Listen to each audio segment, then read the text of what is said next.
Okay, so we're gonna start with arteries above the diaphragm, and here's the heart.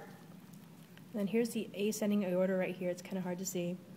And the first big branch off the ascending aorta, or off the aortic arch rather, is a brachiocephalic trunk, which is behind the superior vena cava right here. And so brachiocephalic trunk. And the brachiocephalic trunk has three branches. It branches off into the right subclavian. Kind of see where it goes. Branches off right here, off to towards the right arm, right subclavian artery. And the right subclavian artery both subclavian arteries have branches of their own. The first four-way intersection you come to is right behind the vena cava, pretty much.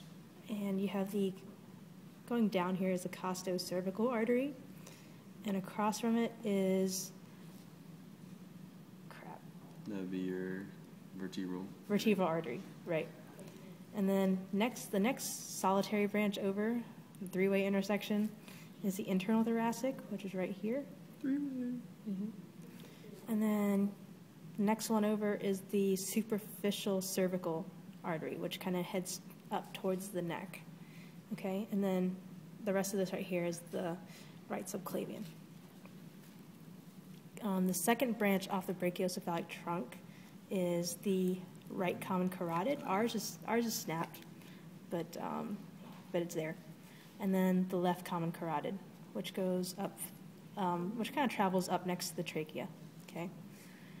And then the left subclavian has its own branch off the aortic arch, and it has the same smaller arteries that come off the right subclavian artery.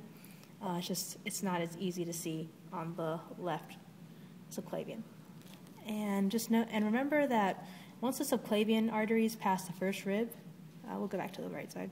Once they pass the first rib, it becomes the axillary artery. And then once it gets to like maybe a third of the way. That branch where it branches off there. Yeah. That'd be the brachial. Yeah, once it gets about like a third of, a small ways down the upper arm, it'll turn into the brachial artery. And that's it for arteries above the diaphragm. The diaphragm.